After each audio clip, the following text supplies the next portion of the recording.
صل على محمد وآل محمد. اعوذ باللہ من الشیطان اللعین الرجیم. بسم اللہ الرحمن الرحیم. الحمد للہ وکفا وسلام علی عبادہ الذین اصطفیٰ.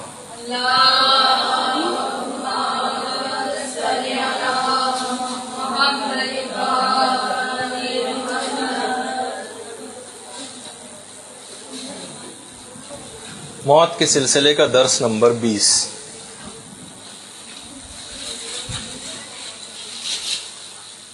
ایک سوال پچھلی دفعہ بھی پوچھا گیا تھا کہ بھائی جب ہمارا جسم خاک میں مل ہی جانا ہے یا ہم مر ہی گئے ہیں تو ہمارا جسم پریزرو رہے، جو طریقے بتائے گئے، اس کی ضرورت ہی کیا ہے؟ تحریراً بھی اس کا جواب دے دیا گیا تھا کہ بہرحال خدا کی طرف سے بہت سے انعامات ہیں، اکرام ہیں، مومن کے اس جسم کا بھی احترام ملحوظ خاطر ہو جاتا ہے. ویسے تو عام عوام کے لحاظ سے دیکھا جائے تو نذیر اکبر آبادی کا وہ شعر ہی ان کے اوپر پورا اترتا ہے کہ کئی بار ہم نے دیکھا کہ جن کا مشین بدن تھا، معطر کفن تھا، جو قبر کہون ان کی اکھڑی تو دیکھا، نہ عضو بدن تھا نہ تار کفن تھا. تو بہرحال بعض اوقات جو عام لوگوں کے لحاظ سے اگر ہم دیکھیں تو یہ صورتحال ہے کہ بہرحال جسم کو خاک میں مل جانا ہے.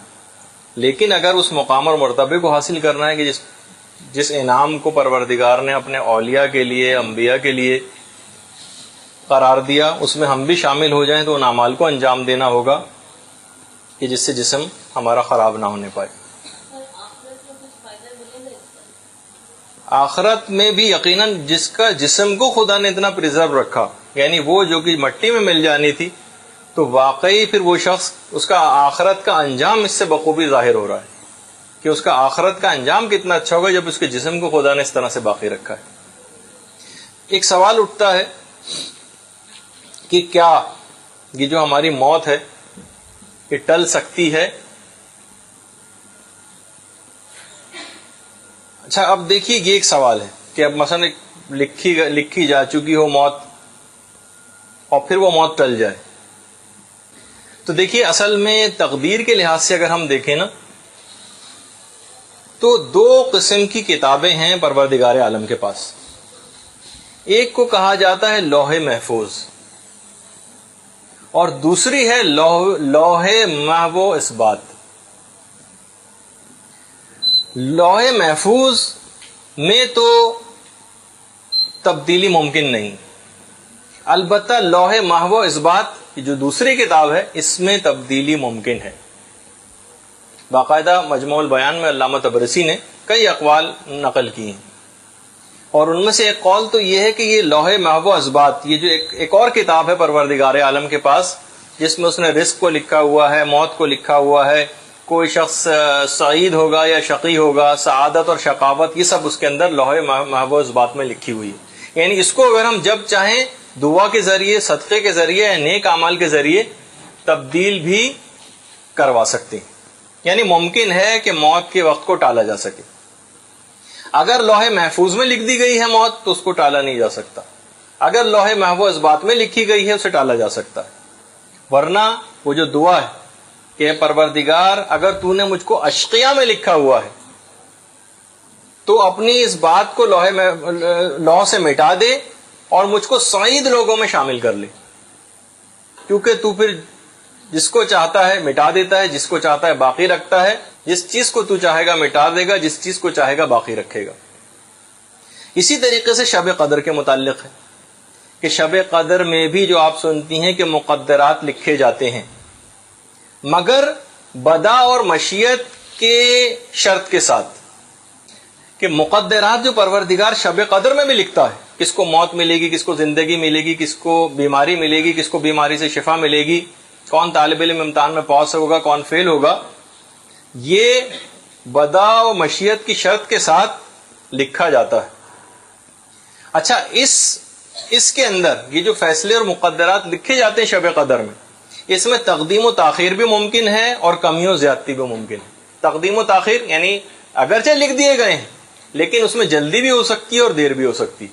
اگر آپ دعا کریں گے، صدقہ دیں گی، نیک اعمال انجام دیں گی تو اس میں تقدیم بھی ہو سکتی ہے، تاخیر بھی ہو سکتی ہے، جو بھی مسئلہ اس وقت کا کمی بھی ہو سکتی ہے اور زیادتی بھی ہو سکتی ہے. پھر اس کے بعد پروردگار عالم ان تمام فیصلوں کو کرنے کے بعد ان تمام فیصلوں کو پیغمبر اسلام اور مولا کائنات کی بارگاہ میں اللہم صلی علی محمد وعلی محمد کی بارگاہ میں روانہ کر دیتا ہے، اور اس کے بعد یکے بعد دیگر ائمہ کے پاس بھی وہ مقدرات پہنچتے ہیں امضاء کے لیے، دستخط کے لیے، اپروول کے لیے، اور یہاں تک کہ ہوتے ہوتے یہ سلسلہ پھر حضرت حجت علیہ الصلوۃ والسلام کی خدمت میں پہنچتا ہے.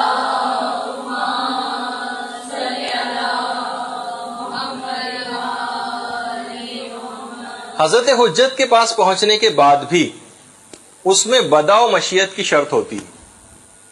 علامہ طبرسی نے مجموع البیان میں پورے یہ اقوال نقل کی، یعنی تقدیر حتمی میں تبدیلی لانا وہ تو ممکن نہیں، البتہ تقدیر غیر حتمی میں ممکن ہے. اب کیونکہ ہمیں پتہ نہیں ہوتا کہ پروردگار کی لوح محفوظ میں لکھ دی گئی ہے بات یا لوح محفوظ بات میں لکھی گئی، دوسری کتاب میں ہے یا پہلی کتاب میں، اس وجہ سے ہمارے لیے بہرحال یہی ہے کہ ہم اس کی اپنے لیے بھی اور دیگر مومنین کے لیے بھی وسعت رزق کی بھی دعا کر سکتے ہیں، بیماریوں کو ٹالنے کی دعا بھی کر سکتے ہیں، موت میں دیر کی بھی دعا بھی کر سکتے ہیں. اچھا، بہت سارے واقعات آپ نے ایسے سنے ہوں گے کہ جس میں پیغمبر اسلام نے یا انبیاء میں سے کسی نے یا امام نے کوئی حکم لگایا لیکن اس کے برخلاف ہوا. دیکھیے بہت ساری اس طرح کے واقعات بھی ہیں. اس کی وجہ یہ ہوتی ہے کہ جس شرط کی بنا پر رسول و امام نے وہ حکم لگایا تھا وہ شرط ہی زائل ہو گئی، اس وجہ سے وہ چیز نہیں ہو سکی. مثلا وہ یہودی کا جو واقعہ آپ سنتی، جس نے آ کر پیغمبر اسلام کو کہا تھا السلام علیک، آپ پر موت ہو، نعوذ باللہ. تو پیغمبر اسلام نے کیا کہا تھا؟ وعلیک، اور تجھ پر بھی. تو لوگوں نے، صحابہ نے عرض کیا کہ یا رسول اللہ، اس نے تو آپ کو موت کی بد دعا دی تھی. تو پیغمبر نے کہا میں نے بھی موت اس کی طرف پلٹا دی ہے، اس کی گردن کی پشت پر ایک سیاہ رنگ کا سانپ اس کو ڈسے گا جس سے اس کی موت واقع ہو جائے گی. اچھا، وہ یہودی جو ہے لکڑیوں کا گٹھا لے کے جنگل کی طرف جا رہا تھا. کچھ ہی دیر بعد لوگوں نے دیکھا کہ وہ تو زندہ سلامت واپس چلا آ رہا ہے. لوگ آئے پیغمبر کے پاس، کہا کہ یا رسول اللہ، آپ نے تو اس کو کہا تھا کہ وہ مر جائے گا لیکن وہ تو زندہ ہے. پیغمبر نے کہا کہ اس کی جو لکڑیوں کا گٹھا ہے یہ کھلوا کر دیکھو. لکڑیوں کا گٹھا کھلوایا تو دیکھا کالے رنگ کا سانپ لکڑیوں میں بیٹھا ہوا تھا جو اپنے دانتوں سے لکڑیوں کو کاٹ رہا تھا. کہا کہ تم نے جنگل میں کون سا ایسا نیک کام کیا ہے؟ کہا کہ وہاں پر ایک فقیر مجھے نظر آیا تھا، 2 روٹیاں میرے پاس تھیں، 1 روٹی میں نے اس کو دے دی تھی، مجھے اس کے اوپر ترس آیا. تو پیغمبر اسلام نے کہا کہ یہی نیک کام تیرے کام آ گیا اور اللہ نے تجھ پر سے موت کو دفع کر دیا. بے شک صدقہ بری موت سے بچاتا ہے. تو آپ نے دیکھا کہ بہرحال پیغمبر اسلام کے بظاہر لیکن وہ شرط کے ساتھ متصل تھا یہ جو حکم. اسی طریقے سے جو حضرت ابراہیم کے خواب والا واقعہ ہے، دیکھ تھوڑی سی 5 منٹ کی ذرا خوش گفتگو ہے لیکن اس کے بعد پھر ہم براہ راست گفتگو شروع کر دیں گے. کہ حضرت ابراہیم نے جو خواب دیکھا تھا، پیغمبر کا خواب بمنزل وحی کے ہوتا ہے، اور پھر اس کے بعد اس خواب کو حضرت اسماعیل کو بھی سنایا. حضرت اسماعیل بہرحال راضی ہو گئے، ذبح کے لیے لٹا دیا. چھری چلانا چاہتے تھے، جو آپ کا سنا ہوا ہے کہ آواز آئی کہ تم حکم بجا لائے ہو، اب ذبح نہ کرو، ہم نے اس کا فدیہ ذبح عظیم سے دے دیا ہے. سورہ صافات کی جو پھر آیتیں اس انداز کی آئیں، یعنی ذبح اسماعیل کا حکم فدیہ نہ دینے پر معلق تھا. بس ابراہیم کو یہ شرط پتہ نہیں تھی. اسی طریقے سے پیغمبر اسلام نے یہودی کی جو موت کا حکم لگایا تھا وہ موت صدقہ نہ دینے پر مقدر تھی. اس نے صدقہ دے دیا لہٰذا وہ موت ٹل گئی. اسی طریقے سے بہت ساری روایات کے اندر بھی یہ چیز آتی ہے کہ بطن مادر میں جس وقت بچہ ہوتا ہے تو 2 فرشتے بدا کی شرط کے ساتھ نامولود کے لیے قضاء و قدر کے فیصلے لکھتے ہیں، اور اس میں یہ بات بھی ہوتی ہے کہ یہ نامولود شقی ہوگا یا سعید ہوگا. اس کا انجام بہتر ہوگا یا اس کا انجام برا ہوگا.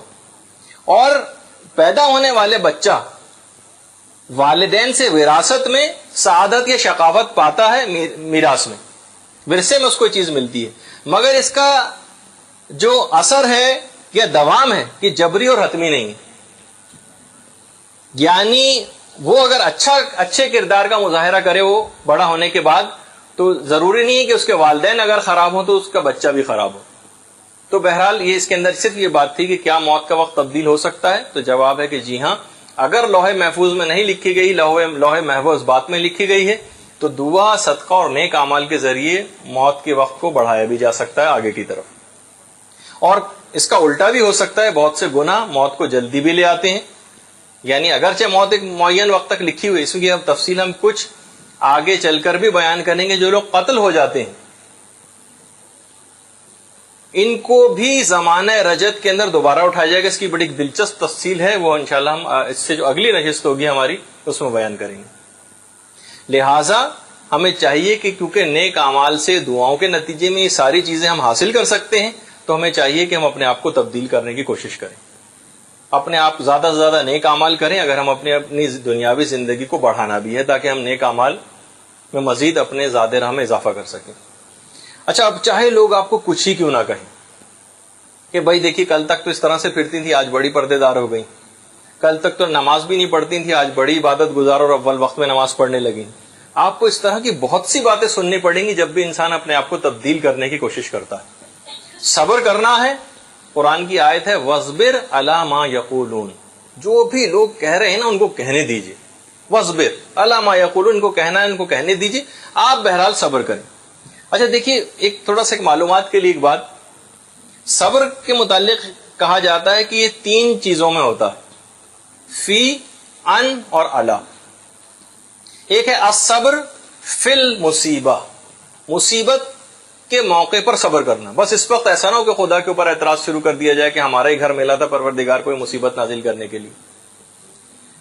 اس پہ ایک یہ ہے صبر. ایک ہے صبر عن المعصیہ، چاہے کتنے ہی تقاضے گناہ کے سر کیوں نہ اٹھائیں، انسان کبھی کوئی گناہ نہ کرے، جمے رہیے اپنی چیز کے اوپر. اور ایک ہے الصبر علی الطاعہ، اطاعت کے اوپر صبر، چاہے دل چاہے یا نہ چاہے، عبادت میں مزہ آئے یا نہ آئے، آپ کے معمولات جو آپ نے اپنے مقرر کر رکھے ہیں. اب آپ یہ نہیں کہہ سکتی کہ بھائی آج تو نماز شب کو بالکل دل نہیں چاہ رہا. نہیں دل چاہ رہا تب بھی پڑھیے. اس کو کہا جاتا ہے الصبر علی الطاعہ، اطاعت کے اوپر صبر کرنا، چاہے دل چاہے نہ چاہے، مزہ آ رہا ہو یا نہ آ رہا ہو، ہر صورت میں ان کو انجام دیتی رہی. وَاصْبِرْ عَلَىٰ مَا يَقُولُونَ، لوگوں کو جو کہہ رہے ہیں انہیں کہنے دیجیے. اچھا، اگر بعض اوقات دیکھیں لوگ کچھ کہتے بھی ہیں نا زیادہ، تو باقاعدہ قرآن کی ایک آیت ہے، ان سے بہت خوبصورتی کے ساتھ الگ ہو جائیے. وَاحْجُرْهُمْ، ان سے الگ ہو جائیے، ہجرن جمیلا، بہت ہی خوبصورتی کے ساتھ. دیکھیے بہت علماء نے اس کے متعلق لکھا کہ خوبصورتی سے الگ ہونا کے کیا معنی. کہا کہ 2 چیزیں، اگر کبھی ایسی کوئی شکایت آپ کو لوگوں سے ہو رہی جو آپ کے پیچھے لگے ہوئے ہیں، اس خوبصورتی سے الگ ہونے کے معنی نہ تو آپ کو ان سے کوئی شکایت ہو اور نہ آپ انتقام کی فکر میں رہیں. یہ کہا جائے گا کہ آپ خوبصورتی سے الگ ہوئیں. جس نے بھی کیونکہ انتقام لینے کا سوچا یا بدلہ لینے کا سوچا، اس کا گویا دل مخلوق میں پھنس گیا، پھر وہ دین کا کوئی کام کر نہیں سکتا. جو بھی جس نے بھی، تو اب اس کے لیے ضروری ہے کہ انسان کو چاہیے کہ وہ قضاء و قدر کے فیصلوں کے اوپر نگاہ رکھے اور جھگڑوں میں اپنی عمر عزیز کو ضائع نہ کرے. یہ بڑی اہم بات تھی. اور حضرت یوسف والے طریقے پر عمل کرے، لا تثریب علیکم اليوم یغفر اللہ لکم، جو اپنے بھائیوں سے کہا آج تم پر کوئی مواخذہ نہیں، تم پروردگار بھی تم کو معاف کر دے گا. کیونکہ دیکھیے وہی میں نے بھی کہا کہ دل کو خالی رکھنا ہے، تب دین کا کوئی کام ہو سکے گا. دیکھیے بعض علماء کی ہمیں سیرت میں بھی ملتا ہے کہ عالم ہمیشہ اپنے پاس ایک ڈائری رکھا کرتے تھے، جو بھی بات دماغ میں فوراً ڈائری پہ لکھ لی. کہا کہ میں ذکر خدا کر رہا ہوتا ہوں، اگر میں اپنے حافظے پہ اعتماد کروں گا نا تو مجھے یاد رکھنے کے لیے دماغ کو اس میں لگانا پڑے گا. اور وہ ذکر خدا کے ساتھ ساتھ میں چاہتا ہوں میرا دل ذکر کے لیے خالی ہو، اس میں کوئی اور بات یاد رکھنے کی نہ ہو میرے لیے، تو اس کو فوراً لکھ لیا کرتے تھے. تو اسی طریقے سے لوگوں کی خطائیں اگر ہم اپنے دل کے اندر رکھیں گے، ان کو معاف نہیں کریں گے، تو گویا ہم اپنے دل کو بھرے رکھیں گے. پروردگار کے ذکر کے لیے دل کو خالی ہونا چاہیے. اگر ہمیں کوئی واقعی کسی سے تکلیف پہنچی بھی ہے شدید، تو اپنا کیس جو پروردگار عالم کے سپرد کر دیں، اے پروردگار آپ میری طرف سے بدلہ لے لیں اس شخص نے جو مجھ پر ظلم کیا ہے، خود کیس پروردگار عالم کے حوالے کریں اور خود کو بالکل الگ کر لیں۔ اس طرح علماء نے مثال لکھی، جس طرح کوئی چھوٹا بچہ ہوتا ہے اس کو جب کوئی مارتا ہے تو وہ اپنے والد کے پاس آتا ہے، ابا ابا مجھے اس نے مارا ہے۔ اچھا اب پھر اس بچے کو کوئی فکر نہیں ہوتی کہ ابا کیا کریں گے، اسے ابا کی شفقت و محبت پہ اعتماد ہوتا ہے کہ کچھ نہ کچھ تو ضرور کریں گے، بس اس کے بعد وہ بے فکر ہو جاتا ہے۔ اب ہم بھی یہ کہتے ہیں کہ پروردگار تو جو بہتر ہے وہ کر لے، ہم نے اپنا کیس اس کے سپرد کر دیا۔ تو بہرحال اس میں ایک پیغام یہ بھی دینا تھا کہ ہماری عام جو زندگی ہے وہ اتنا زیادہ لڑائی جھگڑوں اور جھمیلوں کے اندر پھنس گئی ہیں رشتہ داروں کے ساتھ کہ دین کا کوئی کام آگے کی طرف بڑھ نہیں رہا ہے۔ اپنے دل کو مسلسل خالی رکھنا ہے اور کوشش یہ کریں کہ اس انداز سے خالی رکھیں، اور اگر کوئی سبیل بن نہیں رہی ہے اچھے ملاپ کی، قرآن کی اس آیت کے اوپر عمل کریں، خوبصورتی کے ساتھ ان سے الگ ہو جائیں، نہ کوئی شکوہ شکایت ہو، نہ انتقام لینے کی فکر ہو، اور بالکل اپنے دل کو خالی کر کے پروردگار کے دین کے لیے کام کرنا شروع کریں۔ اچھا اب بس یہاں تک کی جو ہماری تمہیدی گفتگو تھی، اب اس کے بعد ایک اور بھی سوال پوچھا گیا تھا۔ ایک تو سوال بہت سے اس طرح کے بھی سوال تھے کہ آج کل کے زمانے میں بھی یہ جو آپ نے جسم کو جو پریزرو رکھنے کے جو پرانے واقعات بتائے ہیں، موجودہ زمانے میں بھی کوئی ہے اس کا واقعات، اس کا بھی میں نے تحریراً جواب دے دیا تھا کہ بہرحال آیت اللہ باقر الصدر کا جسم جو ظاہر ہوا تھا قبر کی تبدیلی میں، وہ لوگوں نے دیکھا کئی سال کے بعد، وہ بالکل ویسے ہی تھا۔ اسی طریقے سے ایک سوال اور کہ کچھ پرانے علماء کی ہم نے بات بتائی تھی کہ بھئی وہ روحیں کو بلوانے کا فن اور وہ سب آیت اللہ محمد حسین طباطبائی کے حوالے سے جو بہت سی باتیں بیان ہوئی تھیں، آج کل کے زمانے میں بھی کوئی ایسا واقعہ ہے؟ تو بہرحال دیکھیے آپ، بہرحال کیونکہ ایک ثقہ عالم دین نے واقعہ سنایا اور آج بھی موجود ہیں، ڈاکٹر حسن رضوی ٹی وی کے اوپر بھی آتے ہیں اور تفسیر قرآن بھی انہوں نے لکھی، باقاعدہ خود کئی مجالس میں اپنا یہ واقعہ سنا چکے کہ کہتے ہیں کہ لندن میں جو ہائیڈ پارک ہے اس کے کارنر ہی پر ایک اسپرچل سوسائٹی کا ایک آفس تھا جس کو ایک ڈاکٹر مارگن، جو دیکھیے اس میں اور بات بتا دوں کہ روحیں بلوانے کا باقاعدہ ایک فن ہے اور یہ کوئی کافر بھی انجام دے سکتا ہے، اس کے لیے ضروری نہیں ہے کہ کوئی ایسا ہی ہو کہ کوئی بہت نیک متقی و پرہیزگار آدمی ہی ایسا کر سکے۔ کہہ رہے ہیں بہرحال میں ذرا متجسس ہیں اس معاملے میں اور بڑا دلچسپی بھی رکھتے ہیں ڈاکٹر حسن رضوی، کہہ رہے ہیں میں وہاں پہنچ گیا اسپرچل سوسائٹی کے آفس اور ڈاکٹر مارگن سے ملا۔ اس نے کہا کہ کیا آپ اپنے والد کی روح کو بلوانا چاہتے ہیں؟ انہوں نے کہا ہاں۔ بہرحال اس نے کوئی عمل کیا اور والد کی روح کہتے ہیں کہ حاضر ہو گئی۔ ان کو تو نہیں نظر آ رہا تھا، اس نے ان کا حلیہ بتانا شروع کیا والد کا۔ کہا کیا؟ اچھا ان کے والد مولانا انیس الحسنین صاحب بہت مشہور عالم گزرے ہیں، انتقال ہو چکا ہے ان کا۔ کہہ رہے ہیں والد کی روح، تو کہا اس نے کہ جو حلیہ بتا رہا ہوں کہ لمبی سی قمیص پہنے ہوئے ہیں، سر پر ایک ٹربن، ایک امامہ جو ہے وہ باندھا ہوا ہے، اور پورا حلیہ وہی بتایا جو والد کا حلیہ تھا۔ حتیٰ کہ کہہ رہے ہیں اس نے اتنی تفصیل حلیے کی بتائی کہ یہ تک بتا دیا کہ ان کے جو منہ میں دانت کتنے اصلی تھے اور کتنے نقلی لگوائے ہوئے تھے۔ اچھا پھر کہہ رہے ہیں کہ ڈاکٹر مارگن نے کہا کہ آپ کے والد کہہ رہے ہیں کہ میرے 3 بیٹے ہیں اور ان 3 بیٹوں میں سے یہ بیٹا مجھے سب سے زیادہ یوں پسند ہے کہ سب سے زیادہ مذہبی، اور والد آپ کی یہ چیز پوچھ رہے ہیں کہ وہ بڑی عقیق کی انگوٹھی کہاں ہے؟ کہہ رہے ہیں مجھ کو یاد آیا کہ میرے پاس ایک عقیق کی بہت بڑی انگوٹھی تھی جو انگلی پر بہت بھاری ہوتی تھی، لیکن میں اس کو پہنتا نہیں تھا، بھاری ہونے کی وجہ سے، اس وجہ سے میں نے اس کو اتار دیا تھا۔ تو والد کی روح نے یہ تک پوچھا۔ کہہ رہے ہیں کہ میرے والد کی ایک اور خصوصیت تھی جو پچھلی دفعہ بھی، کہ جب بھی کبھی ان کے سامنے امام حسین علیہ الصلوۃ والسلام کا نام لیا جاتا تھا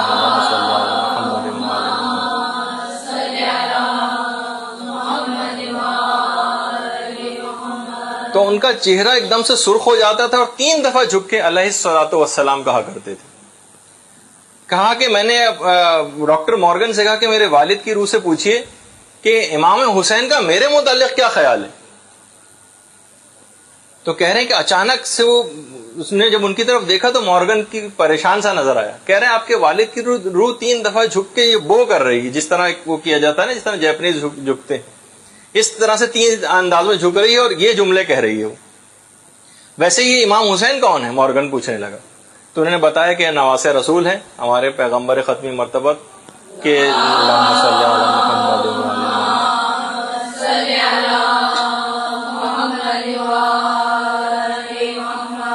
کے نواسے ہیں. تو کہنے لگا کہ ہاں ان کی نبوت کو تو میں بھی مانتا ہوں. کہا کہ وہ کیسے؟ کہا کہ ایک دفعہ میں نے اپنے عمل کے ذریعے حضرت عیسیٰ کی روح کو بلوانا چاہا تھا، لیکن سختی کے ساتھ میرا مطالبہ رد ہو گیا. اس کے بعد کیونکہ میرا جو عمل ہے وہ ایسا ہے کہ ناممکن ہے کہ کوئی نبی یا خدا کا کوئی ولی وہ انکار کر سکے آنے سے. اس کے بعد پھر میں نے ایک دفعہ آپ کے ان رسول کی روح کو بلوانا چاہا تو اتنی ہی سختی کے ساتھ یہ مطالبہ بھی ریجیکٹ کر دیا گیا. اس سے میں سمجھ گیا کہ یہ بھی اللہ کے سچے نبی ہیں. تو بہرحال یہ کہ آج کل کے زمانے کے لحاظ سے اور کئی مجالس میں مولانا نے نقل بھی کیا اس واقعے کو، تو بہرحال یہ ایک چیز پاسبلٹیز میں سے ہے، لیکن بہرحال ہمیں اس انداز سے کوئی چیز نہیں بیان کرنی ہے اور موت ہی کی تفصیلات بیان کر رہی ہیں. لیکن ایک سوال تھا تو میں نے سوچا کہ اس کا بھی جواب دے دیا جائے. اچھا، اس طریقے سے ابھی ہم کچھ پچھلی دفعہ بھی ہم بیان کر رہے تھے قبر میں کچھ کام آنے والے اعمال کا تھوڑا بہت تذکرہ پہلے تو نشستوں میں ہوتا ہی رہا. آج بس تھوڑے سے بیان کرنے کے بعد ہم عالم برزخ کی مصروفیات کے موضوع پر چلے جائیں گے. قبر میں کام آنے والے جن اعمال کا ہم تذکرہ کر رہے تھے ان میں خاص طور پر جو ایک عمل ہے جس کے متعلق ملتا بھی ہے کہ شیخ جواد عرب عراق میں تقریباً 1332 ہجری میں نجف میں ایک عالم گزرے ہیں. انہوں نے خواب میں حضرت اسرائیل کو دیکھا اور سلام کیا حضرت اسرائیل کو، اور حضرت اسرائیل سے پوچھا کہ آپ کہاں سے آ رہے ہیں؟ کہا میں شیراز سے ابراہیم محلاتی جو ایک اور بڑے عالم تھے شیراز کے، ان کی روح کو قبض کر کے آ رہا ہوں. کہا کہ ابراہیم محلاتی کا کیا حال ہے، کس حال میں ہے ان کی روح؟ کہا کہ برزخ میں ایک باغ میں ہے اور 1000 فرشتے ان کے سپرد کیے گئے ہیں جو مکمل شیخ ابراہیم محلاتی کی اطاعت کرتے ہیں. کہنے میں بڑا حیران ہوا اور خواب میں ہی میں نے پوچھا کہ اتنا بڑا مقام شیخ ابراہیم محلاتی کو کس وجہ سے حاصل ہوا قبر میں؟ کہا کہ حضرت اسرائیل نے کہا کہ زیارت عاشورہ کو پابندی سے پڑھنے کی وجہ سے. زیارت عاشورہ کی اتنی حد تک شیخ ابراہیم محلاتی پابندی کرتے تھے کہ 30-35 سال تک مسلسل پڑھی، اور اگر کسی وقت نہیں پڑھ پاتے تھے، بیمار ہو جاتے تھے تو ایک نائب مقرر کرتے تھے جو ان کی طرف سے زیارت عاشورہ کو پڑھا کرتا تھا. تو دیکھا آپ نے کہ قبر میں فائدہ پہنچانے والے اعمال میں سے ایک یہ بھی بہت بڑا عمل ہے. پھر اس کے علاوہ خاص طور پر علماء میں ایک چیز مشہور رہی ہے، وہ ہے انتقال کے بعد 7 روز تک فقراء کو کھانا کھلانا. علماء اس کو اچھا سمجھتے ہیں مردے کے لیے کہ 7 روز تک، حالانکہ روایات میں تو میری نگاہ سے نہیں گزری کہ 7 روز کا کوئی عدد آیا ہو، لیکن علماء میں بات مشہور رہی.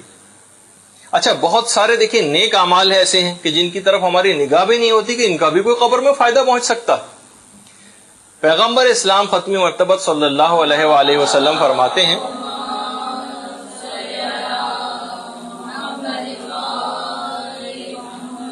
کہہ رہے ہیں کہ میں نے ایک دفعہ ایک خواب دیکھا، پیغمبر اسلام کا خواب، کہ بہت سے لوگ انتقال کر گئے اور ان کے نیک اعمالوں نے ان کو بچا لیا. اطاعت والدین، وضو اور ذکر خدا، ان 3 نیک اعمالوں نے لوگوں کو بچایا.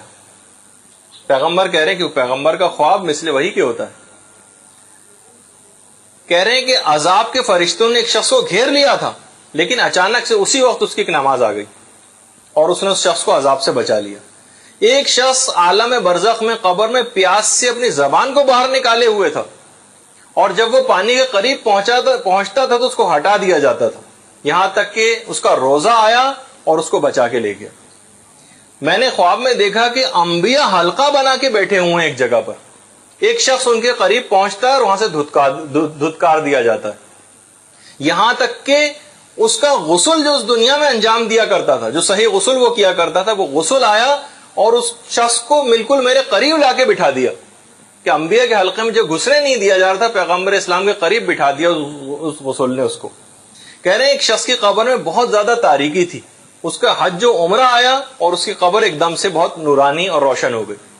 ایک شخص کو عالم برزخ میں، دیکھیے برزخ کی زندگی ہے، پیغمبر بتا رہے ہیں، اس کو کوئی منہ نہیں لگا رہا تھا، اس سے کوئی مومن بات کرنا پسند نہیں کر رہا تھا برزخ میں، یہاں تک کہ اس کا صلہ رحم مجسم ہو کے آ گیا، اور صلہ رحم نے آ کر لوگوں سے، مومنین سے کہا کہ اس سے کلام کرو، یہاں تک کہ پھر تمام مومنین نے اس سے کلام کرنا شروع کر دیا.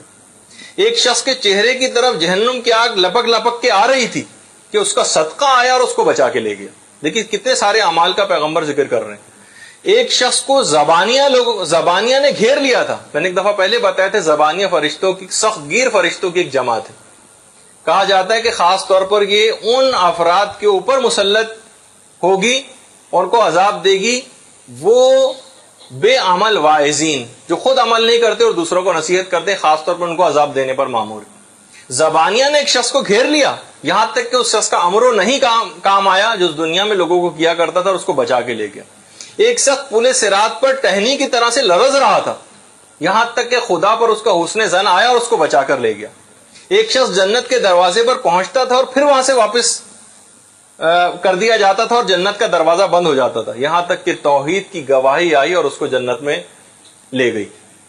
تو آپ نے دیکھا کہ کتنے سارے اعمال ایسے ہیں کہ آپ نے جو سنے. غسل کبھی آپ نے سوچا بھی نہیں ہوگا کہ قبر میں انبیاء کے قریب بٹھانے والی چیزوں میں سے ایک اگر صحیح طرح سے غسل کر لیا جائے.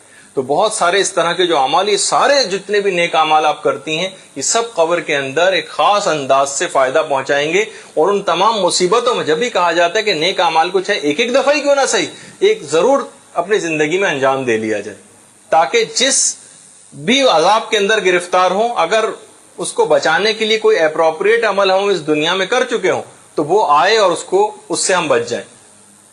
برزخ میں دیکھیے بہت سارے اعمال ایسے ہیں جو بہت زیادہ چہرے کی نورانیت کا بھی سبب ہے. علی میر خلف زادہ ایک گزرے ہیں عالم، جب انہوں نے انتقال کیا تو ان کے بیٹے نے، باقاعدہ علماء نے اس واقعے کو کتاب میں لکھا ہے، ان کے بیٹے نے ان کو خواب میں دیکھا. اتنا چہرہ نورانیت سے معمور علی میر خلف زادے کا کہ بیٹے کو نگاہ نہیں ہو رہی تھی ان کے چہرے کی طرف. کہا کہ بابا یہ کیا وجہ ہے، آپ کا چہرہ اتنا زیادہ نورانیت سے معمور ہے کہ مجھے دیکھنے کی بھی تاب نہیں، اس کی وجہ کیا ہے، کس وجہ سے آپ کو یہ مقام ملا؟ کہا کہ میرے والد نے کہا بیٹا اول وقت کی نماز کی پڑھنے کی وجہ سے. کہ بہت زیادہ ایسی چیز ہے کہ جو قبر کے اندر کام بھی آنے والی ہے. اور آقا بہجت، آقا قاضی کے بارے میں فرماتے ہیں، در محضر بزرگاں کتاب کا نام ہے جس کے اندر یہ واقعہ ہے. آقا بہجت آقا قاضی کے بارے میں فرماتے ہیں کہ وہ کہا کرتے تھے آقا بہجت کے استاد کہ اگر کوئی شخص اول وقت نماز پڑھنے والا ہو اور وہ مقامات عالیہ پر فائز نہ ہو تو وہ مجھ پر لعنت کرے. بلکہ ایک اور جگہ پہ کہا کہ وہ میرے چہرے پر تھوک دے اگر وہ اول وقت میں نماز پڑھتا ہے، وہ پروردگار کے ہاں بلند مقامات پر فائز نہ ہو. یعنی اتنی زیادہ یقینی چیز ہے. اور فرماتے ہیں آقا بہجت کہ حافظوا علی الصلاۃ، جو آپ قرآن کے اندر آیت پڑھتی ہیں، ایک حافظوا علی الصلاۃ ہے اور ایک اقیموا الصلاۃ ہے. ان دونوں کا مفہوم بالکل الگ ہے. اقیموا الصلاۃ کے تو معنی کہ نماز پڑھو، پابندی کے ساتھ پڑھو، نماز کو چھوڑو نہیں. حافظوا علی الصلاۃ، نمازوں کی حفاظت کرو، اس کا مفہوم اقیموا الصلاۃ سے الگ ہے. یعنی آپ نے نمازوں کی حفاظت کرو، بچاؤ، اس کے اندر خاص طور پر اول وقت کی نماز شامل. آقا عبداللہ اصفہانی ایک اور عالم گزرے، ان کے ایک بیٹے تھے ذاکر زادہ، حج کے دوران انتقال کر گئے. تقریباً آج سے غالباً 15-16 سال پرانا یہ واقعہ ہے. خواب میں ان کو دیکھا، کہہ رہے ہیں کہ میں نے فوراً ان کے پاس، خواب ہی کے اندر ہے اور میں ان کے پاس پہنچا، آقا ذاکر زادہ کے پاس. تو کہہ رہے ہیں جاتے ہی میں نے ان سے پوچھا کہ آپ یہ بتائیے کہ قبر میں سب سے بہترین عمل کون سا ہے جو فائدہ پہنچانے والا ہے. دیکھیے اب جس کے دماغ میں ہر وقت جو بات ہوتی ہے نا، وہی ہم نے دیکھا ہے کہ وہ خوابوں میں بھی پوچھتا ہے دوسرے سے. اگر ہر وقت جو دل و دماغ کے اندر فضول باتیں گھسی رہے نا تو وہ خواب بھی اس کو پریشانی آتے ہیں ہمیشہ. یعنی کوئی بہتر ایسا خواب نہیں آتا. کہا کہ میں ان کے پاس گیا، پوچھا کہ ایک چیز بتاتے جائیے کون سا بہترین عمل ہے جو برزخ میں فائدہ پہنچاتا ہے. کہتے ہیں کہ بار بار صرف ایک ہی جملے کی تکرار کرتے گئے یہاں تک کہ ان کی آواز دور ہوتی چلی گئی. اول وقت کی نماز، اول وقت کی نماز، اول وقت، یہاں تک کہ وہ دور ہوتے چلے گئے. دیکھیے علماء نے کہا، خاص طور پہ بیچ میں بات آ گئی کہ جو اول وقت کی نماز پڑھنے کا جو سب سے بڑا فائدہ ہے نا، وہ یہ ہے کہ اس وقت بتائیے کہ سب سے اول وقت کی نماز آج کل کے زمانے میں کون پڑھتا ہوگا؟ حضرت حجت اور اللہم صلی علی محمد وآل محمد.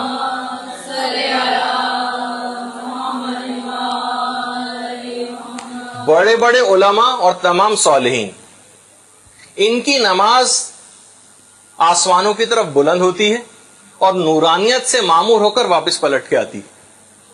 کہا کہ یہ جو ہماری ناقص اور ٹوٹی پوٹی نماز ہے، جو اس قابل بھی نہیں ہے کہ قبول کی جا سکے، جب یہ ان افراد کی نماز کے ساتھ، حضرت حجت کی نماز کے ساتھ، علماء اور صالحین کی نمازوں کے ساتھ، جب یہ آسمانوں کی طرف بلند ہو کے نورانیت کے ساتھ پلٹ کر آئے گی، تو ان کی نماز کا قبول ہونا تو یقینی ہے۔ پروردگار عالم ہماری نماز کو بھی ان کے ساتھ قبول کر لے گا، کیونکہ اس کی ذات اس بات سے کہیں بلند ہے کہ وہ ان کی نماز کو تو قبول کر لے اور ہماری نماز ان کے ساتھ ہی گئی اور اس کو رد کر دے۔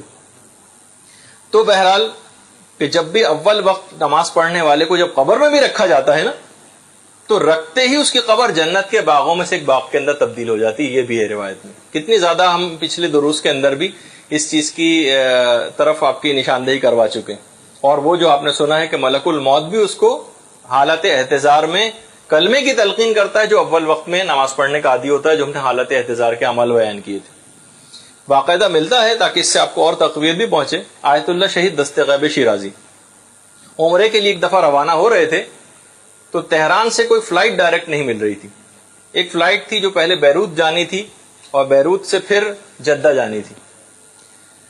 کہہ رہے مغرب سے کچھ دیر پہلے جہاز کے اندر بیٹھے اور فلائٹ کسی وجہ سے جہاز کے ٹیک آف میں دیر ہو رہی تھی۔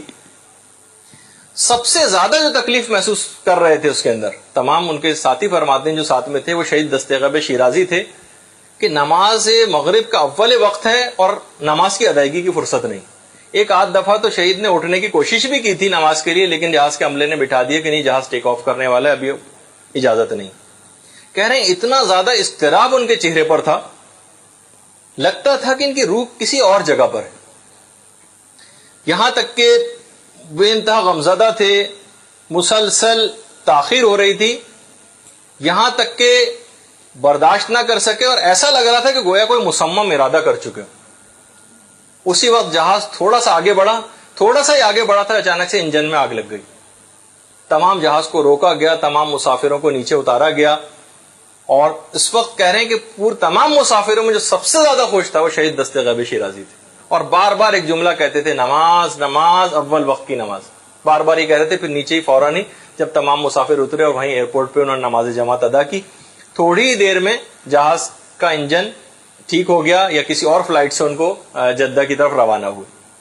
تو بہرحال جو واقعی اس چیز کا عادی ہو جاتا ہے نا اول وقت میں نماز پڑھنے کا، پھر اس ٹائم پہ کوئی اور کچھ کرنے کو دل نہیں چاہتا، اور یہاں تک کہ خدا بھی اس کی کسی نہ کسی انداز سے مدد کر دیتا ہے۔ چھٹے امام جعفر صادق علیہ الصلوۃ والسلام سے بھی چیز پوچھی گئی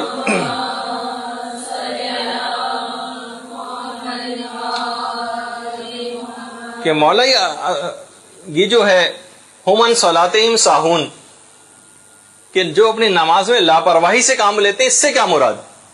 فرمایا وہ افراد ہیں کہ جو دنیا کے کاموں کو آخرت پر مقدم کرتے ہیں، اور کہتے ہیں کہ پہلے ہم دوپہر کا کھانا کھا لیں پھر ہم نماز پڑھیں گے، ابھی ہم رات کا کھانا کھا لیں پھر ہم نماز پڑھیں گے۔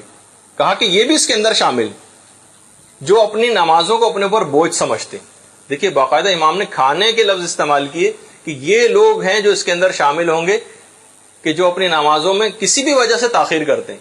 نماز کھانا بعد میں بھی کھایا جا سکتا ہے، واجب تو خیر نہیں ہے، وہ تو تمام علماء کے فتوے بھی آپ کے علم میں ہیں، اور جان بوجھ کے بھی تاخیر کی جا سکتی ہے، لیکن امام نے اس کو پسند نہیں کیا۔ کہا کہ اس کے معنی کہ جو لوگ ان کے لیے تباہی و بربادی ہے جو اپنی نمازوں میں سہو اور سہل انگاری سے کام لیتے ہیں۔ باقاعدہ جو ملتا ہے جو واقعات ہے، پاسداران انقلاب کے ایک لیڈر تھے مہدی زین الدین شہید، ہر جگہ اور ہر مقام پر نماز کو اول وقت میں پڑھنے کے عادی تھے، کہ کوئی بھی چاہے حال کیوں نہ ہو۔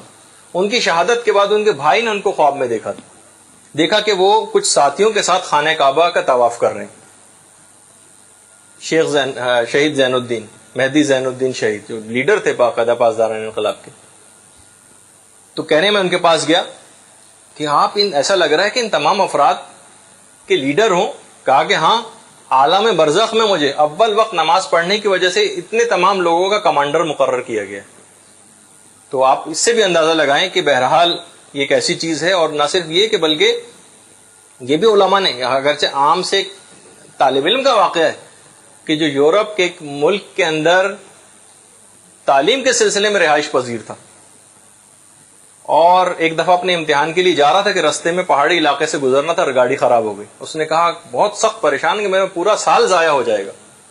فوراً متوجہ ہوا، کہا کہ یا امام زمانہ، میں آپ سے متوسل ہوتا ہوں اور آج آپ سے میں عہد کرتا ہوں کہ اگر آج میں صحیح وقت پہ پیپر دینے پہنچ گیا، عام لیکن مومن تھا بہرحال، اگرچہ عام دنیاوی تعلیم کی بات ہو رہی تھی، پیپر دینے پہنچ گیا تو میں عہد کرتا ہوں کہ ہر نماز کو اول وقت میں پڑھوں گا.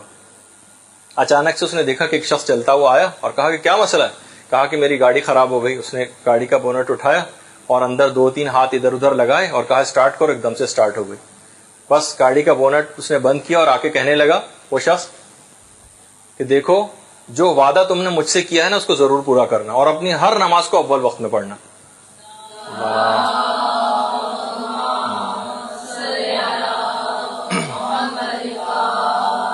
تو بعض اوقات اس حد تک جب آدمی کمیٹڈ ہو جائے تو امام زمانہ بھی اس انداز سے اس کی آ کر مدد کرتے ہیں. اور قبر کے اندر تو یقیناً یہ جب دنیا کے اندر اتنی فائدہ پہنچانے والی چیز ہے تو آخرت کے اندر کتنی زیادہ ہوگی.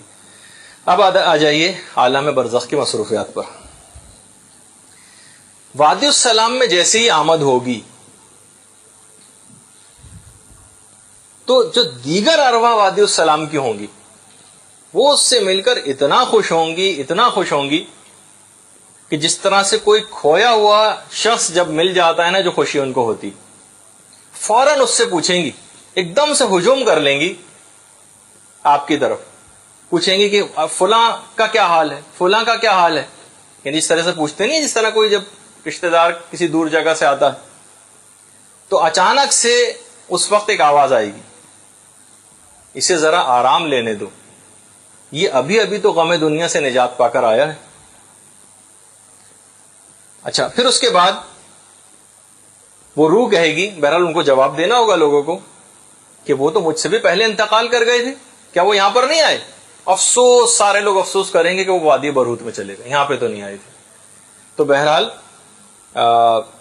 روایات میں بھی ملتا ہے کہ عالم برزخ کی جو مصروفیات ہوں گی اس کے تحت شیخ کلینی تابہ سرا وہ باقاعدہ اپنی کتاب کے اندر انہوں نے نقل کیا ہے. ایک راوی کہتا ہے کہ میں مولا کائنات علی ابن ابی طالب علیہ الصلوۃ والسلام کے ساتھ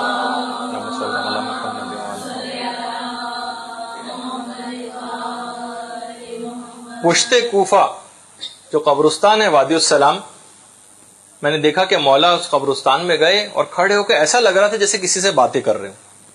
کہہ رہے ہیں میں اتنی دیر ہو گئی کہ میں کھڑے کھڑے اکتا گیا، نیچے بیٹھ گیا، بیٹھے بیٹھے بھی اکتا گیا، کھڑا ہو گیا.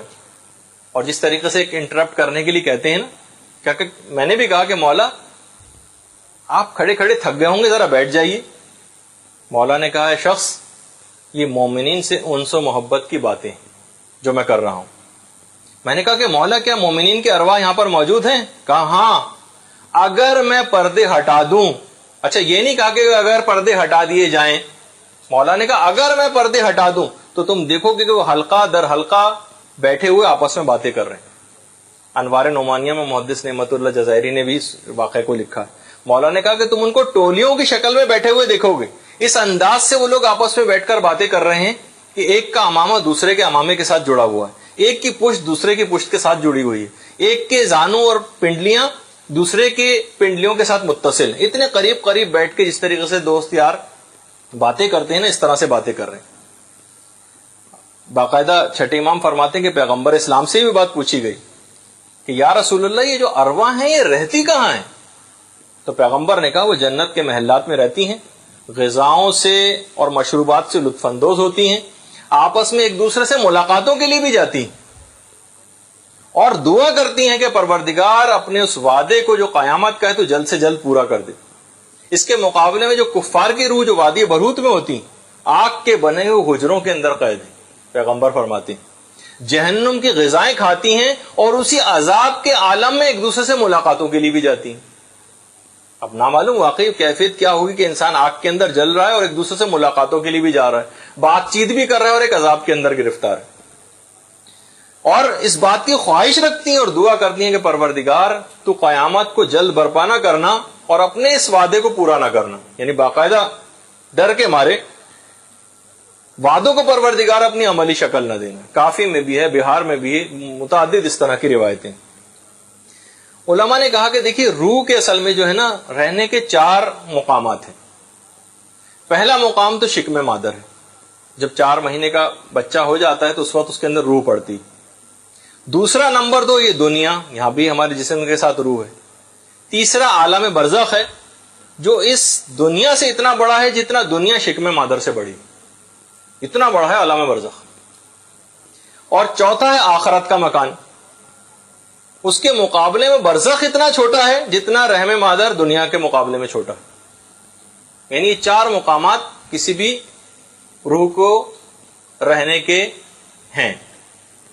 اچھا، مصروفیات کے اعتبار سے اگر ہم دیکھیں جو وہاں پر ہوگا کہ جو بھی مومنین انتقال کر کے عالم برزخ پہنچ جاتے ہیں ان کو اپنے ان رشتہ داروں کے متعلق اطلاعات بھی پہنچائی جاتی ہیں. باقاعدہ جب کسی روایات میں ہے کہ جب اگر کسی بندہ مومن کا بیٹا صالح ہو جاتا ہے تو اس کے صالح ہونے کی اطلاع اس مومن کو دی جاتی ہے تاکہ وہ خوش ہو جائے. اور پیغمبر اسلام ارشاد فرماتے ہیں کہ ہر پیر اور جمعرات کو اعمال بارگاہ خداوندی میں پیش ہوتے ہیں اور جمعے کے روز آپ کے اعمال آپ کے والدین کی ارواح کے سامنے پیش ہوتے ہیں. پیر اور جمعرات کو بارگاہ خداوندی میں اور ہر جمعے کے روز ماں باپ کے سامنے پورا، یعنی جو آپ جتنا بھی یہاں پر کرتے ہیں، اور والدین اگر کسی کے انتقال کر گئے ہوں یا والدین سے مراد ہو سکتا ہے کہ دادا دادی نانا نانی وغیرہ بھی سب شامل ہوں، ان کے سامنے کہ آپ کی اس اولاد نے کہ کیا ہر پورے ایک ہفتے کی رپورٹ ان تک پہنچتی. اگر ان کے اعمال بہت، پیغمبر فرماتے ہیں کہ بہت اچھے ہوتے ہیں تو وہ خوشی سے کھل جاتے ہیں. اور لہذا پیغمبر فرماتے ہیں کہ برے اعمال کر کے اپنے والدین کو اذیت نہ دو. اور پھر فرماتے ہیں پیغمبر کہ تمہارے اعمال تمہارے عزیز و اقارب کے سامنے بھی پیش کیے جاتے ہیں. انسان جب کوئی بھی عمل کرے تو واقعی وہ سوچے کہ یہ جو میرے مرحوم رشتہ دار ہیں ان تک میری ان باتوں کو پہنچایا جا رہا ہوگا. اگر وہ اچھا عمل دیکھتے ہیں عزیز و اقارب اور رشتہ دار تو وہ اس کے عمل سے خوش ہو جاتے ہیں اور اس کو عالم برزخ سے دعا دیتے ہیں. اور اگر اس کے عمل ناپسندیدہ ہوتے ہیں تو اس کے لیے بھی پروردگار سے دعا کرتے ہیں کہ پروردگار اسے دنیا سے اس وقت تک نہ اٹھانا جب تک کہ اس کو توبہ کی توفیق نہ دے دے. تو عالم برزخ سے دیکھیے کہ ان کی مصروفیات میں یعنی آپ کے نامہ اعمال کو چیک کرنا بھی شامل ہے، آپ کے لیے دعائیں کرنا بھی شامل ہے.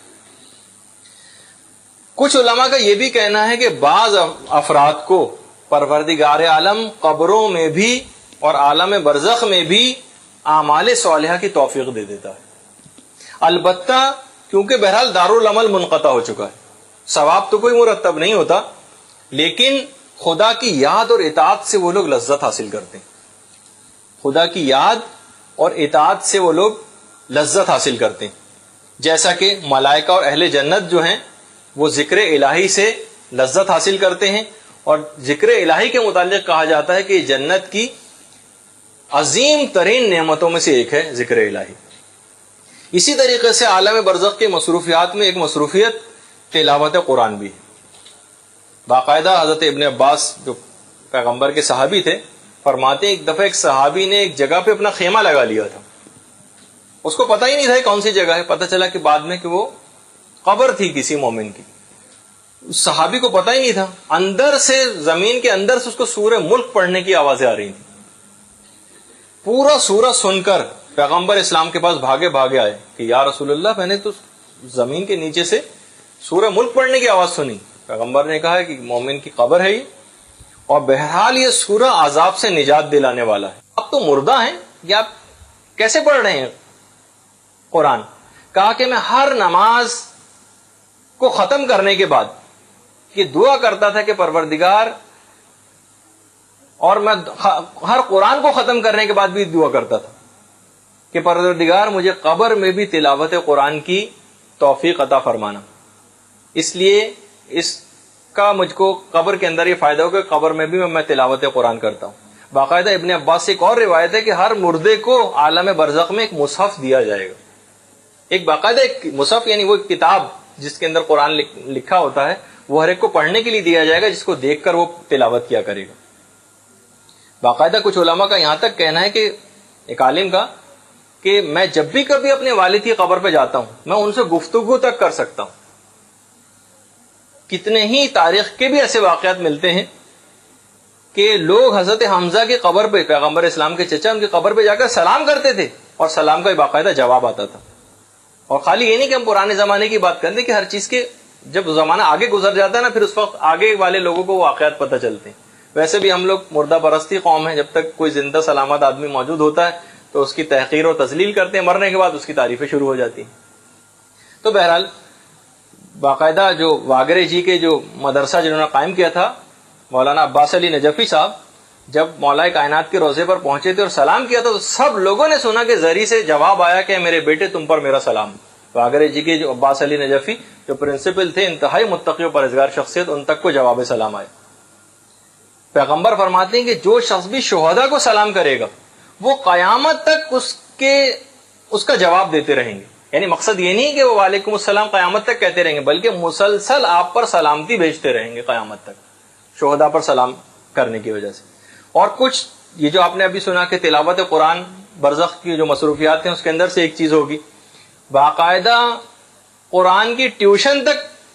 جن لوگوں نے اس دنیا کے اندر قرآن نہیں پڑھا، حفظ ابن غیاس راوی ہیں، چھٹے امام سے آ کر پوچھتے ہیں، چھٹے امام ان سے پوچھتے ہیں کہ کیا تمہیں اس دنیا میں رہنا پسند ہے؟ وہ فرماتے ہیں کہ جی ہاں مولا رہنا پسند ہے. امام نے فرمایا کیوں؟ کہا کہ تاکہ میں سورہ توحید کی تلاوت کر سکوں زیادہ سے زیادہ. حفظ نے کہا. تو امام نے فرمایا کہ حفظ اگر ہمارے محبین اور شیعوں میں سے اگر کوئی شخص بھی قرآن نہ پڑھا ہوا ہو، قرآن پڑھے بغیر مر جائے تو اس کو وہاں عالم برزخ میں قرآن کی تعلیم دی جائے گی اور اس کے درجات بلند کیے جائیں گے اور کہا جائے گا ایک ایک درجہ، ایک ایک آیت پڑھتے جاؤ اور اپنے درجے کو بلند کرواتے جاؤ اور اگلے درجے میں چلے جاؤ. باقاعدہ مصروفیات کے اندر سے ایک چیز اور بھی ہوگی کہ روزانہ صبح اور شام جنت اور دوزخ دکھائی جائے گی لوگوں کو، اور فرشتہ آ کر لوگوں سے مخاطب ہو کر کہے گا کہ یہ دیکھو یہ ہے تمہارا ٹھکانہ جنت میں یا یہ ہے تمہارا ٹھکانہ جہنم میں. اور یہ پیغمبر اسلام کی حدیث ہے کہ صبح اور شام روزانہ جنت اور دوزخ لوگوں کو دکھائی جاتی. اور امیر المومنین علیہ الصلوۃ والسلام بھی یہ بات فرماتے ہیں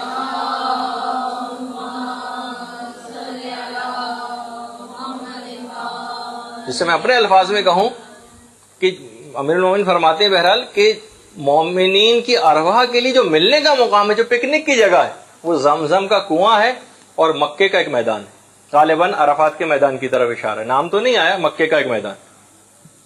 اور کافروں کے جو ملنے کی جگہ ہے وہ وادی برہوت ہے جہاں پہ کافروں کی ارواح جمع ہوتی ہیں. اچھا اب دیکھیے کہ بہرحال کچھ ایسی بھی چیزیں ہیں کہ جو ہم اپنے لیے عالم برزخ کی مصروفیت کے لیے اگر کسی دعا کو کرنا چاہیں تو وہ دعا بھی ہماری قبول ہو سکتی. ایک عالم گزرے ہیں، ان کے انتقال کے بعد ان کو کسی نے خواب میں دیکھا تھا. کہا کہ دیکھا کہ وہ ایسی جگہ پر ہیں، ایک ایسا شہر ہے اور ایک ایسا محل ہے جس کی ساری دیواریں کتابوں کی بنی ہوئی. کہا کہ یہ آج تک ظاہر ہے کہ جو خواب میں ان کو دیکھ رہا تھا وہ بھی حیران. کہا کہ آپ کو یہ کس انداز کا گھر ملا اور یہ کیسا شہر آپ کو ملا؟ کہا کہ میں جب بھی مطالعہ کرتا تھا خدا سے دعا کرتا تھا کہ پروردگار علم حاصل کرنے کا جو سلسلہ میں نے شروع کیا ہے اس کے اندر جو لذت ہے اس لذت کو مجھے عالم برزخ میں بھی مجھے عنایت فرما. تو باقاعدہ مجھے جو شہر یہاں پر دیا گیا وہ اس انداز کا شہر ہے کہ پورے کا پورا شہر اور گھر اس کی دیواریں کتابوں کی بنی ہوئی. اب آپ خود دیکھ سکتی ہیں، بعض اوقات آپ دیکھتی ہیں کہ بعض اوقات بہت سارے اس طرح کے وال پیپر ہیں کہ پوری دیوار اس میں کتابوں کے جیسے شیلف بنے ہوئے ہیں پیچھے کچھ انداز کا گھر. تو بہت سے لوگ جن کو علم حاصل کرنے کا بہت شوق ہے عالم برزخ کی ایک مصروفیت اس طرح کی بھی تلاش کر سکتے. کچھ لوگوں کے دماغ میں وہ والا سوال بھی آتا ہے جو اکثر لوگ بہت زیادہ نیک و کار اور متقی و پرہیزگار غیر شیعہ لوگوں کی عبادت کو دیکھ کر ایک شبہ دل کے اندر پیدا ہوتا ہے کہ ان لوگوں کا کیا ہوگا، یہ تو بڑے نیک ہیں، متقی و پرہیزگار ہیں، آخر کیا ہوگا ان لوگوں کا. لگتا تو پروردگار کو ان پہ بھی رحم تو کرنا چاہیے. بہرحال ولایت علی ان تک نہیں پہنچی. علامہ محمد حسین طباطبائی فرماتے ہیں کہ کربلا میں ایک وائس تھے, سید جواد کربلائی نام تھا ان کا.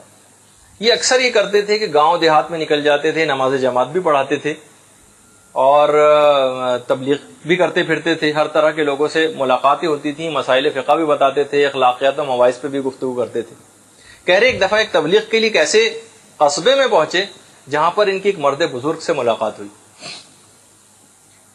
سنی بزرگ تھے, انہوں نے ایسے اس زمانے میں قبیلے وغیرہ بھی ہوتے تھے وہاں پر.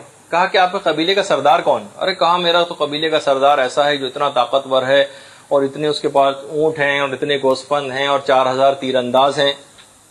پھر وہ آدمی پوچھنے لگا سید جواد کربلائی سے کہ آپ کا آقا کون ہے؟ کہا کہ ارے میرے آقا کا پوچھتے ہو؟ میرا آقا تو جب کبھی مدد کے لیے پکارو, خواہ مشرق میں ہو مغرب میں, فوراً مدد کو پہنچ جاتا ہے. بہت حیران ہو کے دیکھتا رہا. کہہ رہے میں نے اس کو قائل کرنے کی کوشش کی لیکن بہرحال وہ ولایت علی پہ قائل نہ ہو سکا.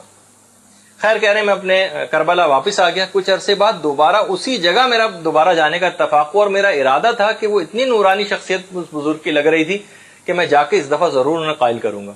کہہ رہے ہیں جب میں وہاں پہ جا کر پہنچا اور تحقیقات کی تو معلوم چلا کہ وہ مرد بزرگ تو انتقال کر گئے. سید جواد کربلائی اس کے بیٹوں کو لے کر ان کی قبر پہ پہنچے تو وہاں جا کے دعا کی. پھر کہہ رہے ہیں جب میں رات کو آ کر سویا تو میں نے خواب میں اس مرد بزرگ کو دیکھا کہ ایک جگہ پر بیٹھے ہوئے ہیں اور ان کے اطراف میں 2 لوگ اور بھی موجود ہیں اور ایک شیشہ ہے جو ان کے پیچھے لگا ہے اور شیشے کے پیچھے ایک باغ ہے. پوچھا کہ آپ آخر یہاں پر کیسے اور یہ کون سی جگہ ہے جہاں پر آپ ہیں؟ کہا کہ یہ عالم برزخ ہے اور وہ جو شیشے کے پیچھے نظر آ رہا ہے یہ ایک باغ ہے اور یہ میری ملکیت ہے.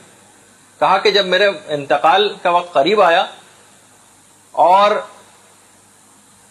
اس وقت منکر نکیر مجھ سے پوچھنے کے لیے آئے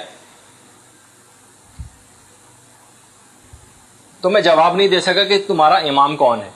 اچانک سے ایک شخص آیا, اچانک سے مجھے تمہاری وہ بات یاد آ گئی کہ ایک ایسا آقا ہے میرا جو خواہ مشرق میں ہو مغرب میں کہیں بھی اس کو کوئی شخص پکارے تو فوراً مدد کو پہنچ جاتا ہے. تو مجھے یاد تھا کہ تم نے کہا تھا کہ وہ مولا علی ہے. میں نے فوراً ان کو پکارا کہ اے علی میری مدد کو آئیے. اچانک سے اسی وقت مولا علی تشریف لائے. اللہم صلی علی محمد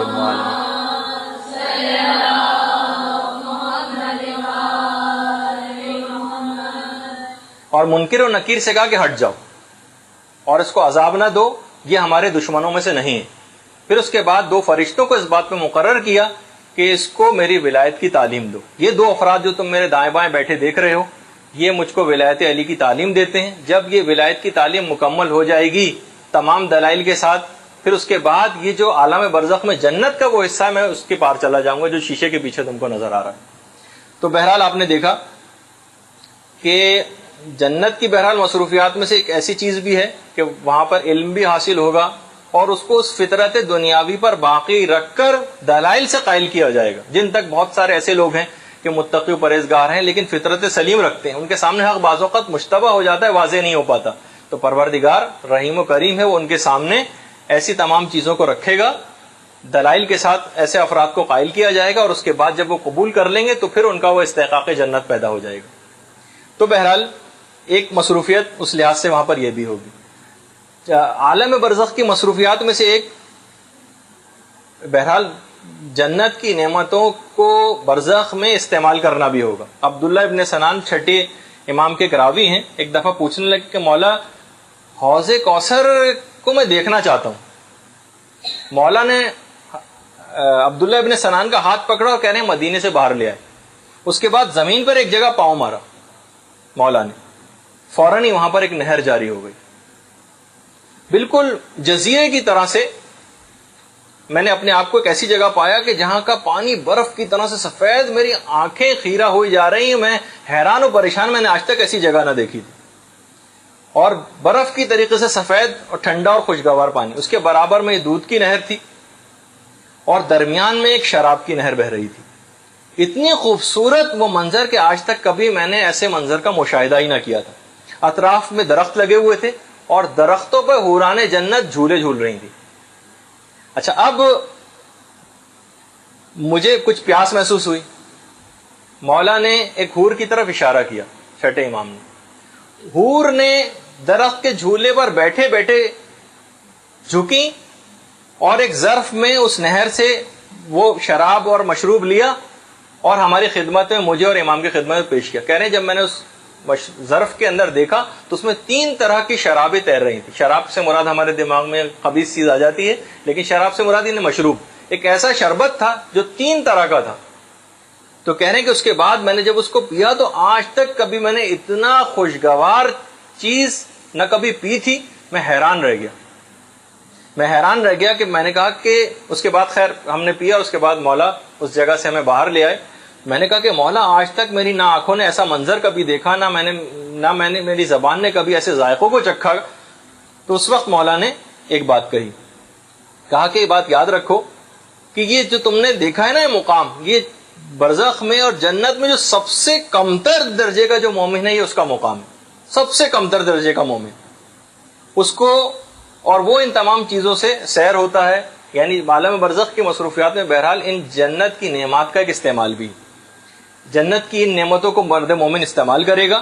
اس کے مقابلے میں جو کافروں کی ارواح ہیں وہ وادی برہوت میں ہوں گی، زقوم کے کڑوے پھل کھائیں گی وہاں پر، اور کھولتا ہوا گرم پانی سے ان کی میزبانی کی جائے گی.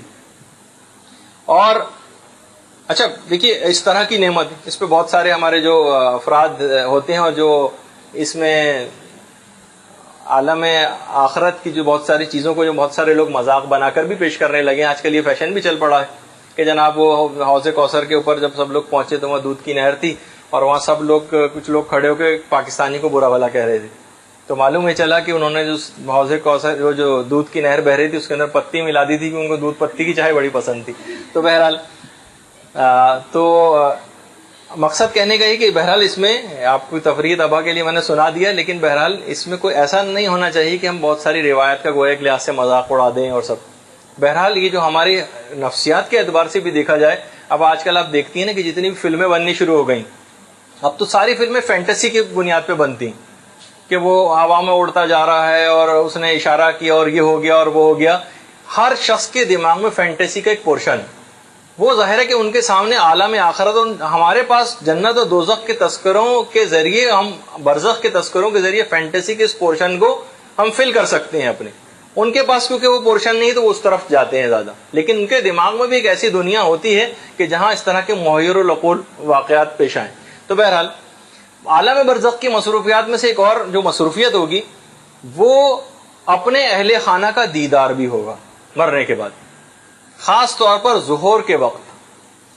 باقاعدہ پیغمبر اسلام یہ بات ارشاد فرماتے ہیں کہ ہر مومن و کافر جب بھی مرتا ہے تو وہ ہر ظہر کے وقت اپنے اہل خانہ کے دیدار کے لیے آتا ہے، اور اگر وہ ان کو اچھے کاموں میں مشغول دیکھتا ہے تو بہرحال وہ بڑا خوش ہوتا ہے. اور کافر اگر اپنے اہل خانہ کو اچھائی میں مصروف دیکھے تو اس کی حسرت و ندامت بڑھ جاتی. باقاعدہ اسحاق ابن عمار جو ہمارے 7ویں امام موسیٰ کاظم علیہ الصلوۃ والسلام کے صحابی ہیں،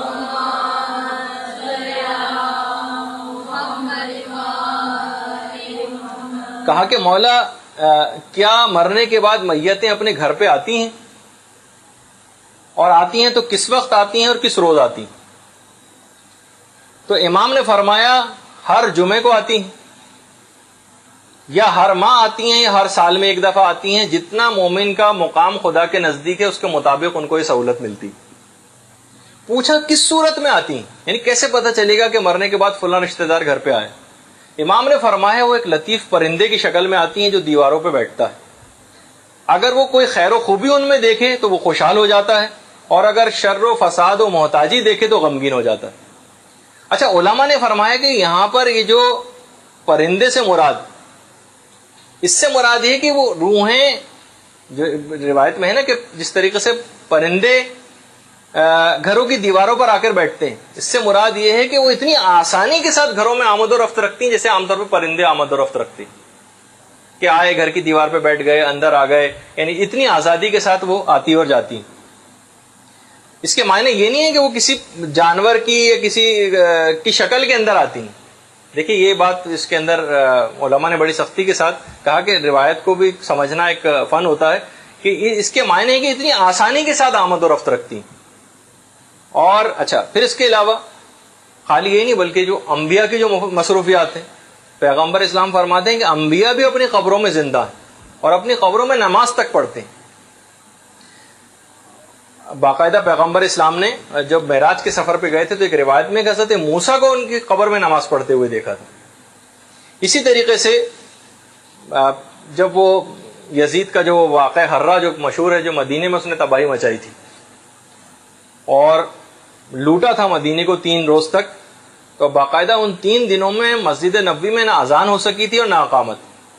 سعید ابن مسیب پیغمبر اسلام کے ایک صحابی ہیں، کہتے ہیں کہ میں اس واقعے کی وجہ سے ڈر کے مسجد نبوی میں آ کر چھپ گیا تھا.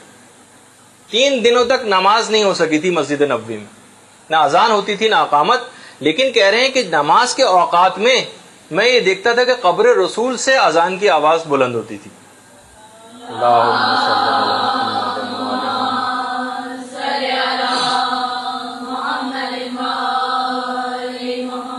تو کہہ رہے ہیں اس 3 دنوں کے عرصے میں میں نے قبر رسول جیسی اذان کے جو نماز کا جو وقت ہوتا تھا مجھے قبر رسول سے پتہ چلتا تھا اور قبر سے ایک اذان کی آواز بلند ہوتی تھی. اس طرح 3 دنوں تک میں نے اپنی نمازیں پڑھی. اسی طریقے سے پیغمبر اسلام اور جو دیگر انبیاء ہیں جیسے حضرت ابراہیم کہ پیغمبر اسلام نے معراج کی جب آسمانوں پر گئے تھے تو دیکھا کہ ایک مرد بزرگ ہیں جو ایک درخت کے نیچے بیٹھے ہوئے ہیں اور ان کے اطراف میں چھوٹے بچے ہیں. تو میں نے جبرائیل سے پوچھا کہ جبرائیل یہ مرد بزرگ کون ہے؟ تو جبرائیل نے کہا کہ یہ آپ کے جد امجد حضرت ابراہیم علیہ السلام. حضرت ابراہیم. پوچھا یہ بچے کون ہیں جو ان کے اطراف میں بیٹھے ہوئے ہیں؟ کہا یہ بچے مومنین کے ہیں جو بحکم خدا حضرت ابراہیم ان کو غذا کھلاتے ہیں. امالی میں شیخ صدوق نے اس روایت کو لکھا ہے کہ حضرت ابراہیم مومنین کے جو چھوٹے بچے انتقال کر گئے ان کی غذا کھلانے پر مامور ہیں حضرت ابراہیم. اسی طریقے سے حضرت علی کے ایک صحابی مولا کائنات علی ابن ابی طالب علیہ السلام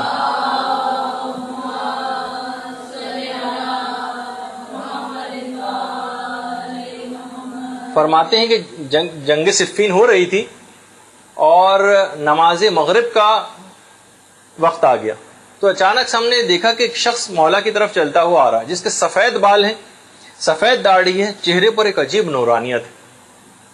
تو آ کے اس نے مولا کو سلام کیا، مولا نے سلام کا جواب دیا. اب دونوں میں آپس میں بات چیت ہونے لگی. بات چیت روک کر اس شخص نے اچانک معاویہ کے لشکر کی طرف رخ کیا. کہا کہ ان سیاہ چہرے والے لوگوں کو اگر یہ بات پتہ چل جائے کہ کس شخص سے یہ لوگ جنگ کر رہے ہیں اور اس کا انجام اور نتیجہ اور عذاب کیا ہوگا تو یہ کبھی آپ سے جنگ نہ کرتے. اور پھر اس کے بعد مولا کے لشکر کی طرف اپنی نگاہ کی اور کہا کہ یہ سفید چہروں والے، یہ نورانی چہروں والے لوگ، ان کو اگر پتہ چل جاتا کہ آپ کے ساتھ آپ کی اطاعت میں لڑنے کا کتنا اجر و ثواب ہے تو یہ چاہتے کہ ان کے جسم قینچیوں سے ٹکڑے ٹکڑے کر دیے جائیں تب بھی آپ کی اطاعت سے باز نہ آئے اور ان کے پائے استقامت میں کبھی کوئی لغزش نہ آئے. بہرحال انہوں نے جملے کے سلام کر کے رخصت ہو گئے. مولا کے جتنے اصحاب تھے، عمار یاسر، ابو ایوب، خزیمہ بن ثابت اور ابو الحسم، یہ چاروں صحابی کھڑے ہوئے تھے. دیکھیے بہت سارے صحابی تو ایسے ہیں جو پیغمبر اسلام کے تھے، پھر بعد میں مولا کے بھی صحابی بنے جیسے خزیمہ بن ثابت. ان کو ذو شہادتین کہا جاتا ہے، جن کی ایک کی گواہی 2 کے برابر پیغمبر اسلام نے قرار دی تھی. ایک کی گواہی 2 کے برابر ہے خزیمہ کی. تو پوچھا کہ مولا یہ آپ کے ساتھ آپ کس سے گفتگو کر رہے تھے؟ کہا کہ تم نے ان کو نہیں پہچانا، یہ شمون بن صفا حضرت عیسیٰ کے وصی ہیں. پروردگار عالم نے انہیں عالم برزخ سے میری مدد کے لیے یہاں پر بھجوایا تھا. تو بہت ساری ارواح ایسی ہیں جو اب بھی مدد کے لیے بھی اس دنیا کے اندر آتی ہیں. تو بہرحال اسی طریقے سے حضرت جعفر طیار، ان کے متعلق بہار کے اندر بھی کہ پیغمبر اسلام فرماتے ہیں، آپ کو معلوم ہی ہے کہ جنگ موتا میں حضرت جعفر طیار شہید ہو گئے تھے اور اس حالت میں پیغمبر نے ان کو دیکھا تھا کہ ملائکہ آسمانی پروردگار نے ان کو 2 پر عنایت فرمائے ہیں اور ملائکہ آسمانی کے ساتھ وہ پرواز کرتے ہیں. تو اسی طریقے سے حضرت حبیب ابن مظاہر، دیکھیے بہت سارے ان کی میں مثالیں آپ کو دیتا جا رہا ہوں. حبیب ابن مظاہر کی جو زری ہے وہاں کے خدام میں ایک بات بڑی مشہور ہے کہ حبیب ابن مظاہر برزخ میں اس ڈیوٹی پر مامور ہیں کہ وہ مولا حسین کے زائرین جو آتے ہیں ان کا نام داخل دفتر کرتے ہیں. زائرین کے ناموں کا اندراج یہ حبیب ابن مظاہر کے پاس ہے. وہ جو شعر بھی ہے نا کہ کرتی ہے ظاہر حبیب ابن مظاہر کی زری، کام پر معمور ہے خدمت گزار کربلا. ابھی تک کربلا کی خدمت پہ حبیب ابن مظاہر معمور ہے. اور اسی طریقے سے حضرت عباس علمدار علیہ الصلوۃ والسلام، اللہم صلی علی محمد وعلی محمد،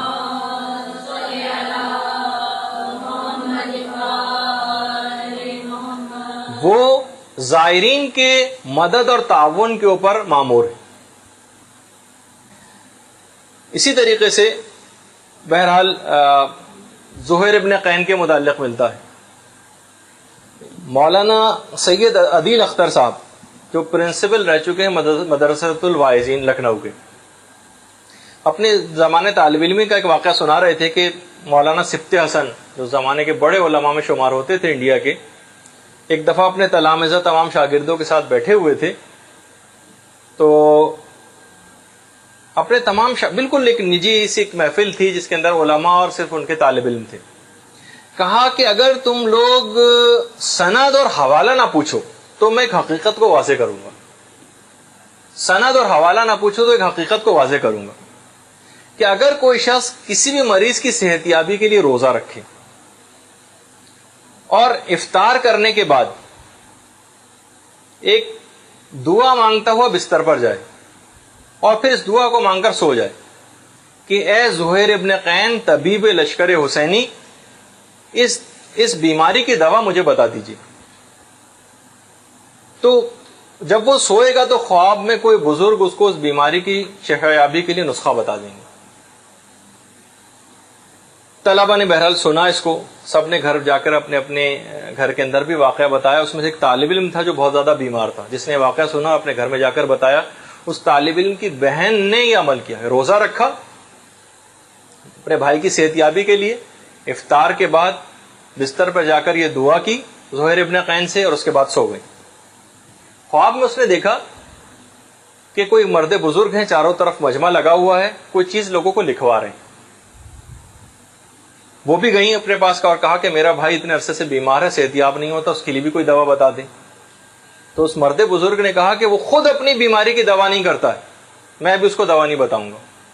کہا کہ نہیں، اس نے تو بہت علاج کیا ہے.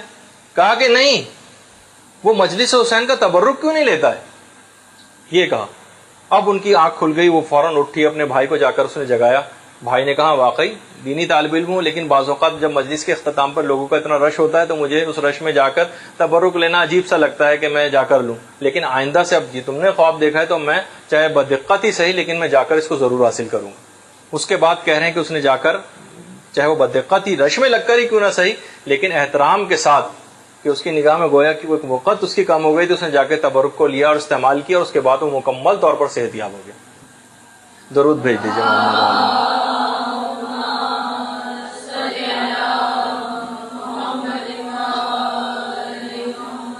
تو علماء یہ فرماتے ہیں کہ ہو سکتا ہے، ویسے تو روایات میں سے اتنا پتہ نہیں چلتا، لیکن ہو سکتا ہے کہ زہیر ابن قین نے علم طب میں کوئی کمال حاصل کیا ہو اور کہا کہ اگر ایسا ہوا بھی تھا تو اب تو زہیر میدان کربلا ہی میں دفن ہے اور خاک شفا میں مدفون ہونے کی وجہ سے اب تو ان کے اندر یہ صلاحیت اور بڑھ چکی کہ وہ کسی کو بھی شفا یابی اور صحت عطا کر سکتے ہیں.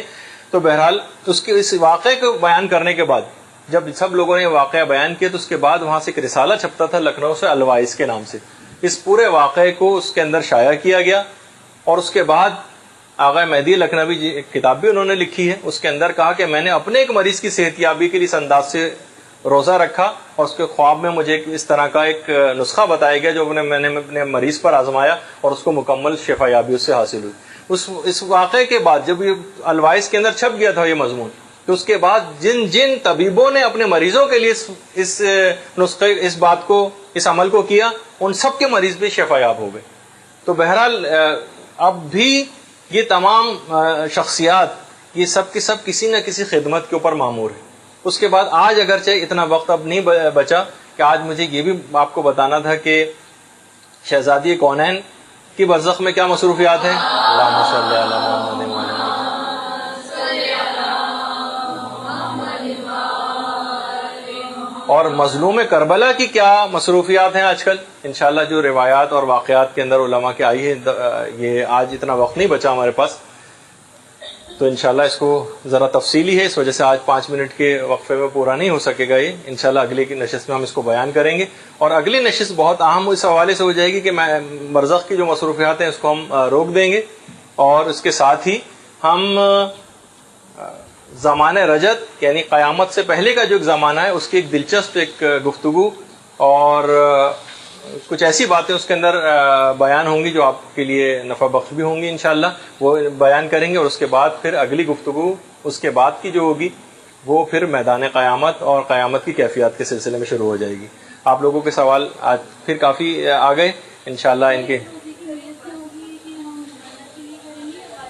نہیں، اس کو بس یہ نیت ہوگی اس کی کہ مریض کی صحت یابی کے لیے بس ایک روزہ رکھ دیں، خوشنودی خدا کے لیے.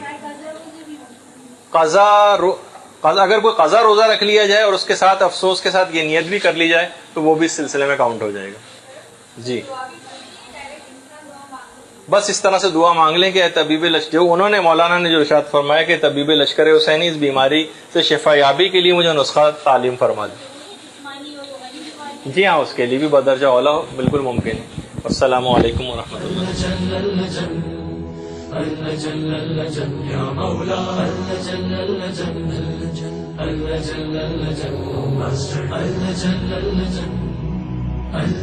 يا صاحب السماء